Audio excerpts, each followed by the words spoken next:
추위는 그냥 감기 없던 사람들 가서 가 있으면은 거의 감기 걸립니다. 국회 앞이 보통 추위가 있거든요. 어쨌든 그렇게 해서 또 동민이 형은 또 그 한나라당 시대까지 활동 기록 장애인 예산을 위한 한나라당 기자회견에 참여를 했어요. 그렇고 나서 이제 돌아가셔 이제 입원하시고 바로 이제 얼마 있어서 돌아가셨는데 근데 그 돌아가시고 나서 어쨌든 제가 그런 국가인권위원회 이런 말에 정말 양아치 같은 이런 행동들에 대한 그걸 갖다 제가 문제 제기하고 계속 얘기를 했는데 굉장히 인권위가 말도 안 되는 짓거리를 많이 했었어요. 이범규 열사에 대해 철저히 부인하고 죽음에 대한 부인하고 은폐하려고 하고 했던 분인데 어떤 짓을 했습니까 인권위에서? 인권위가 베드로가 3번 부인했다고 하나요? 여기는 틈만 나면 부인했습니다. 제가 이제 2017년 이제 문재인 정부 들어와서 인권위 이성호 위원장이 국가인권위 혁신위원회를 만들었고 혁신위원회는 이제 과거의 인권위가 잘못한 것과 그다음에 인권위가 독립성과 투명성을 어떻게 확보할 것인가라고 해서 위원들을 모아서 이제 했습니다. 그래서 시민사회 단체들을 모아서 활동가들이 들어갔고 저도 거기에 위원으로 들어갔고 제가 이제 과거사 중에 우동민 열사 및 장애인 인권활동가 인권침해와 관련한 조사를 했어요. 조사를 해서 나온 건 이제 앞서도 말했던 3가지의 인권 침해죠. 하나는 앞서도 했지만 엘리베이터뿐만이 아니라 이동도 중단하고 막 이러면서 사실 엘리베이터 가동 중단과 출입 통제 그리고 활동 지원인을 못 가게 하고 식사 반입 통제했어요. 딱 그 식사 시간만 제가 목격한 것도 있는데 그것도 부인을 했고요. 그 다음에 전기위 가장 큰 게 이거죠. 왜냐면 난방 공급을 안 했기 때문에 그 겨울에 12월 3일부터 12월 10일까지 7일 동안에 이 추운 데서 난방 없이 전기 없이 있었던 장애인권 활동가들이 실려 나올 수밖에 없었고 그 중에 우동민 열사가 폐렴으로 건강이 악화됐던 계기죠. 그래서 전기 및 난방 공급이 중단된 이 3가지였는데 거짓말한 건 이런 거였어. 그런 적 없다. 엘리베이터도 잠깐만 몇 회 중단했을 뿐이었다. 전기 끊은 적 없고 그 건물이 중앙난방이라 어쩔 수 없다. 중앙난방이라는 거 이제 건물 통째로 하는 거다. 이런 식으로 계속 그 국정감사 때도 거짓말을 하고 2012년에 현병철 사퇴운동을 인권단체들이 두 번째로 해요. 그게 뭐냐면 이명박 정부 마지막에 자기한테 임명권이 주어졌는데 보통 차기 정부한테도 미뤄되는데 자기가 그걸 행사하면서 현병철 씨를 연임시켜요. 이명박 정부가. 그래서 7월에 현병철 연임 반대 투쟁을 위한 또 기구를 만들고 그때도 그거와 관련해서 청문회 인사 질의가 나와요. 우동민 열사를 비롯한 장애인 인권 활동가들에 대해서 인권 침해한 거 아니냐라는 청문회 질의에서도 그런 적 없다. 중앙 난방이었다. 이런 식의 이제 거짓말을 합니다. 그리고 그래서 이제 계속 그 거짓말인데 우리는 그게 아니라는 걸 알게 되는데 어쨌든 증거가 있어야 되잖아요. 근데 국가인권혁신위원회 제가 조사여가지고 당시에 그 농성 때 대책 매뉴얼 그 다음에 매일 업무일지라는 게 있어요. 그 업무일지를 하나하나 다 봤어요.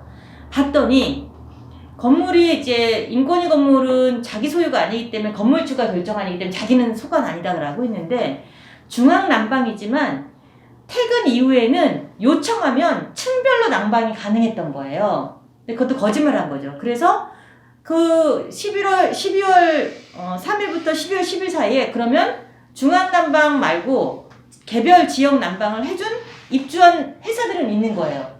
그리고 12월 3일 이전에 장애단체는 계속 농성을 해왔다고 했잖아요. 11월 20일. 그때도 이미 난방이 됐었던 거예요. 장애인 활동가들이 계속 난방을 했고 12월 3일날 전층 점거를 했을 뿐이잖아요. 정층 점거 이전에는 난방을 해줬는데 12월 3일부터 안 된다는 게 말이 안 되잖아요. 근데 그 기록이 다 남아있는 거죠. 그래서 난방과 관련한 기록을 업무일지에서 찾았고 그 시설 관리하는 사람들 일지에서 찾았고 그 다음에 두 번째 찾은 건 뭐였냐면 전기를 끊었느냐 안 끊었느냐 이제 이게 또 끊은 적 없다 이랬잖아요. 어두워서 되게 칠흑 같은 어둠이었다 이런 증언들을 장애인 활동가들이 했는데 그런 적 없다. 뭐 수도 끊은 적 없다라고 했는데 또 일지를 보면서 진짜 일지를 꼼꼼히 봤습니다. 엄청 두꺼운 일지를 꼼꼼히 봤는데 이 전기나 수도에 키로수가 있잖아요. 그러니까 그날의 키로 얼마 썼다 이런 게 있는데 그게 올라가지 않은 날이 있는 거예요. 그래서 그 일회가 실제 전기 난방을 끊은 적이 한 번 있었던 거예요. 그러니까 수도와 전기를 끊었던 적이 있는 게 사실로 밝혀진 거죠. 왜냐면 일일 업무 일지, 그러니까 시설 관리자들이 쓰는 일지에 그게 들어있는 거예요. 그리고 업무 대책, 농성 대책 매뉴얼을 보니까 손신길 사무총장이 직접 지시를 한 거예요. 외부 출입 통제하라 뭐라.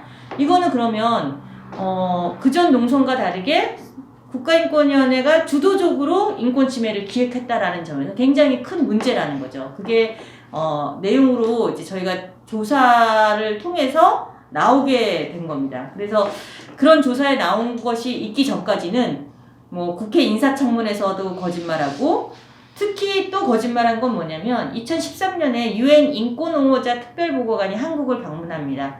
그래서 많은 이제 인권옹호자들이 어떻게 탄압받는지를 조사하는데요. 이제 장애인권활동가들도 인권옹호자들, 그러니까 인권활동가들을 국제인권 개념으로 하면 인권옹호자인데 어떤 침해가 있었는지 장애인 단체에서도 얘기를 했고 이런 일이 있었다. 전기 난방을 끊고 엘리베이터를 끊었다.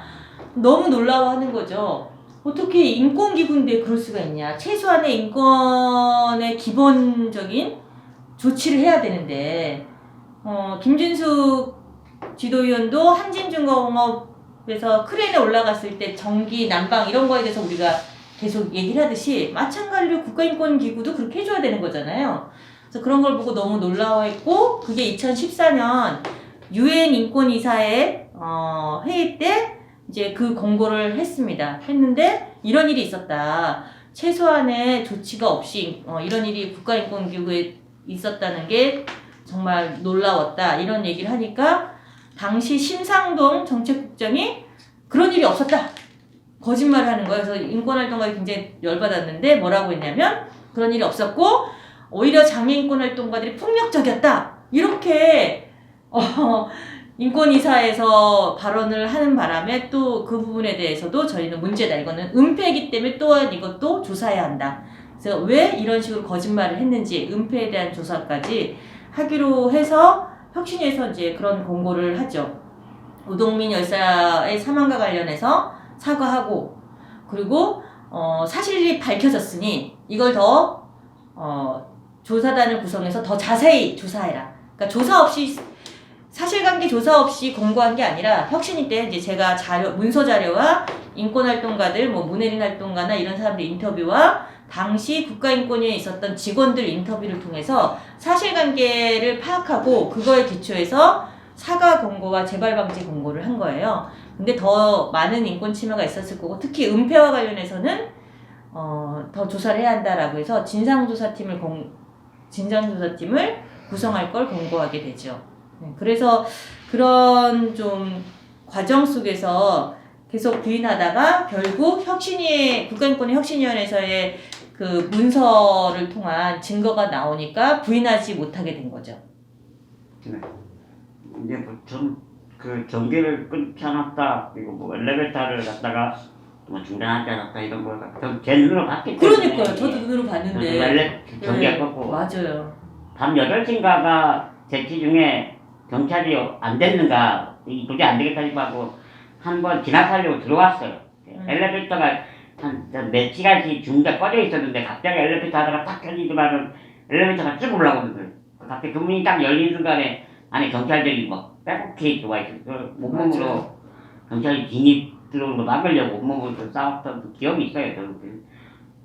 이게 진짜 눈 가리고 아우 간다 뭐 이런 생각이 너무 들어요. 우리나라 인권위가 어떻게 국민들 앞에서 눈 가리고 아우 가느냐 이런 거에 대해서 분노가 좀 굉장히 커서 맞습니다. 그런 것도 계속 많은 장애활동가들이 자신의 인권이 안 간다 화가 나가지고 막 이랬던 뭐 그런 얘기들이 있었다. 어쨌든 그렇게 그런 과정을 겪었는데 이게 참 꿈에도 생각지 못했던 일이 하나 일이 생기는 게 어쨌든 국가인권위원회가 위원장이 사과를 합니다. 이정호 전 위원장, 그 최영희 전 위원장이 사과를 하는데 뭐 어쨌든 혁신위원회에 굉장히 노력도 있었고 뭐 이런 활동하는데 또 노력들이 진실을 알리려고 했던 노력들 적이긴 하지만 어쨌든 두 번에 걸쳐 사과를 합니다.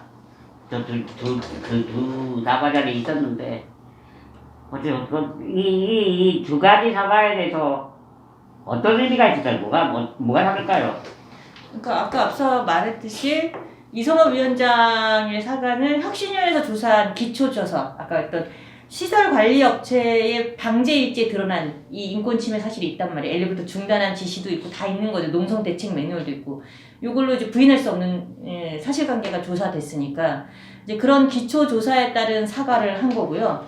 혁신위가 권고를 하는 것 중에 뭐냐면 이제 세 가지를 권고해요. 사과할 것, 사과와 명예 회복을 위한 노력을 할 것, 그걸 이제 권고를 하고요. 그 다음에 이거와 관련해서 진상조사팀을 구성해서 이 간부들을 징계해야 한다. 이런 권고를 해요. 진상조사팀이 구성되는데 그 진상조사팀이 왜냐면 더 조사할 수 있는 게 뭐냐면 혁신위는 저희가 자문기구 외부에 있는 사람들이 같이 한 거기 때문에 국가인권의 조사권하고는 달라요.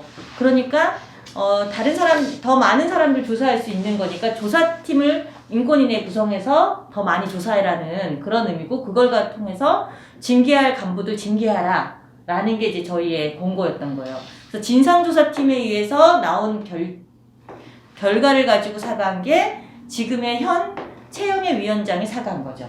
아까는 기초조사를 통해서 혁신이 권고에 따른 사과가 이성호 위원장이 한 거고 인권위의 진상조사팀을 구성해서 그것에 포함한 이제 진상규명과 또 이제 이 징계. 징계가 사실 경징계도 안 돼서 이게 참 아쉬웠는데요. 그 권고를 혁신위에서 했고, 네, 그렇습니다. 네, 두 가지 사과를 했고 또 뭐 운동위원장 묘소까지 와서 지금 현 위원장 사과까지 했는데요. 이게 그때 생각이 좀 남다른 것 같아요. 그래서 어쨌든 그렇고요. 그리고 올해 1월 2일날 지금의 건물은 아니죠. 옛날 농민 열사가 싸우겠던 옛날 그 건물에 동판 설치를 하려고 했는데 이제 옮겨졌죠.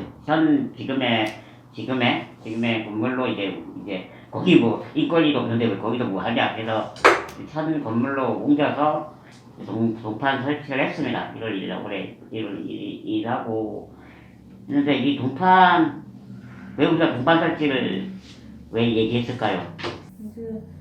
사실 동판 설치는 되게 중요했던 것 같아요. 왜냐하면 인권위는 계속 은폐하려고 했잖아요. 거짓말을 했기 때문에 이곳이 인권 침해가 일어난 현장이라는 것을 모든 사람 볼 수 있는 곳에 할 수 있었다는 점, 그건 되게 중요한 것 같아요. 왜냐하면 산재 재난 참사도 그렇고 시민재해도 그렇고 가해자들은 항상 흔적을 지우려고 해요. 지금 김용균 비정규직 노동자가 사망한 지 지금 2년이 지났는데 아직까지 지금 추모비를 약속한 걸 안 만들어요.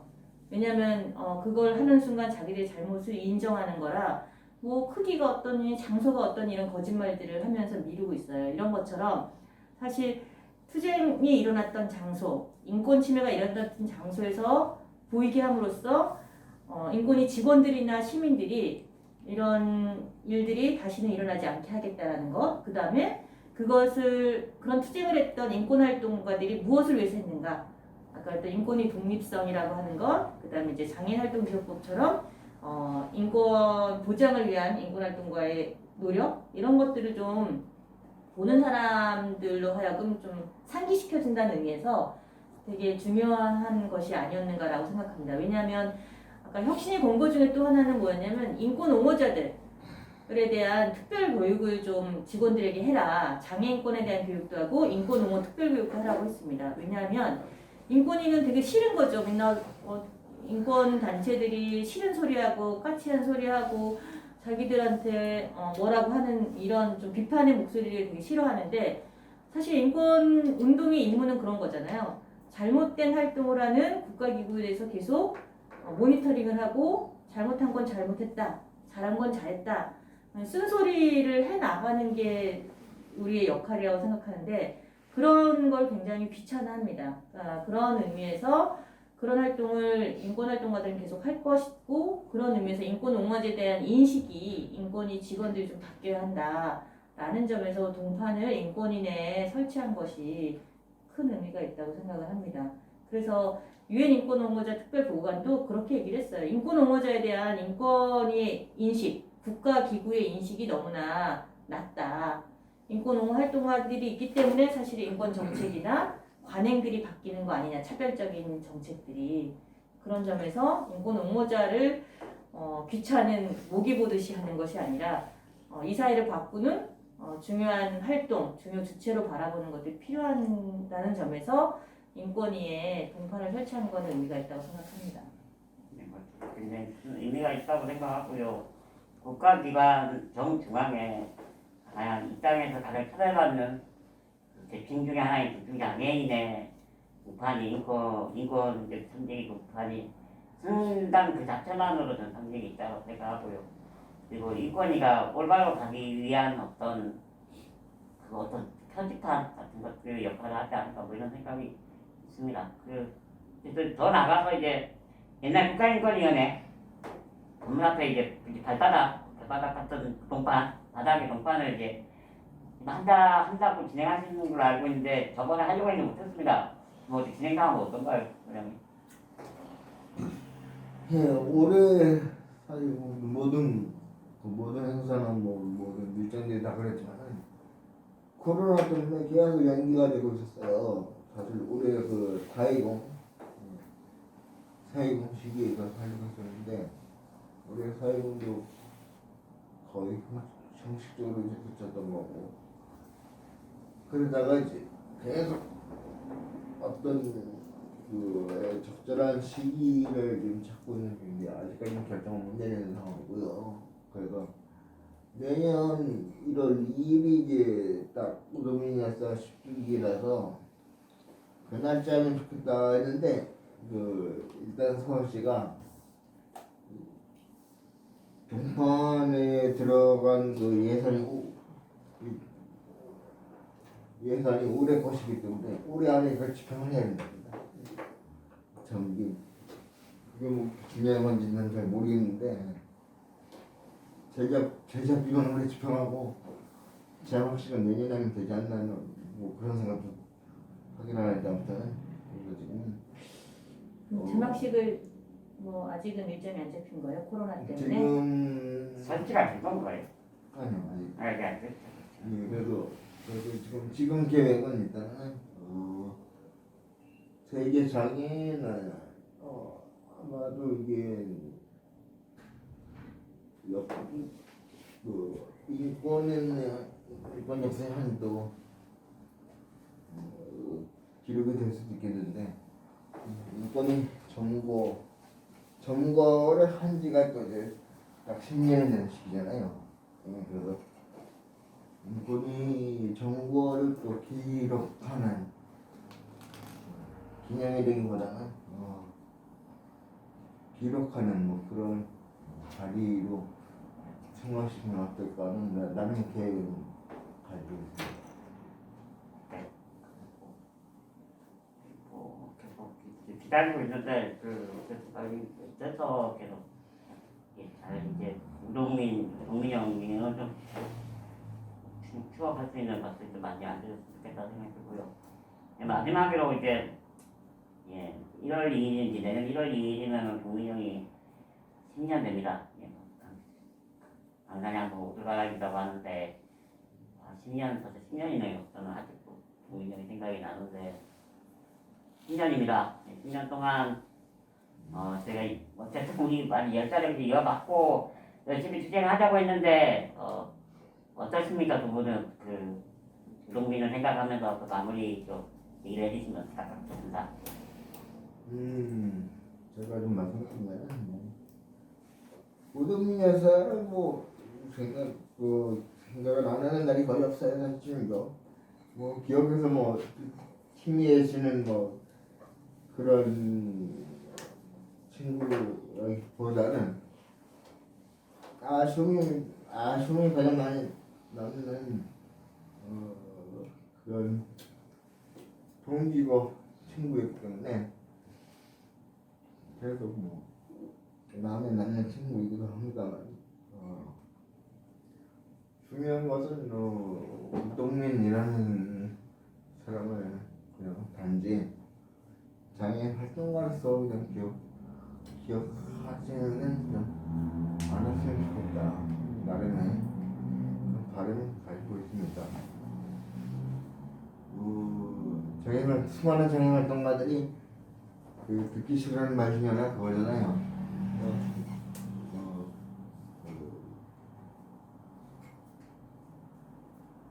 예를 들면 용역 취급을 받는다거나 돈 얼마 받고 동원이 되냐 그런 질문 받을 때 정말 그건 모욕적인 견해를 들리는데 어느 누가 아니야말로 돈 받고 순결히 단체를 하고 절대로 그런 일은 없었고 무조건 우동민 여사는 정말 다시 한번 두번 죽이는 행위이기 때문에 예전에 국가인권위원회가 저질렀던 그런 많은 대해서는 계속적으로 저는 인권위원회가 사과 내지는 성찰할 수 있는 자체적인 사업을 좀 진행을 해야 된다. 뭐 그런 바람도 한 가지 말씀드리고 싶습니다. 네, 저는 올해가 이제 코로나로 이제 많은 사람들이 힘들어하지만 특히 불평등한 사회에서 계속 무언가를 뺏기고 제한되었던 사회적 소수자 집단에게는 더 큰 위험이었고 장애인에게 특히 그랬잖아요.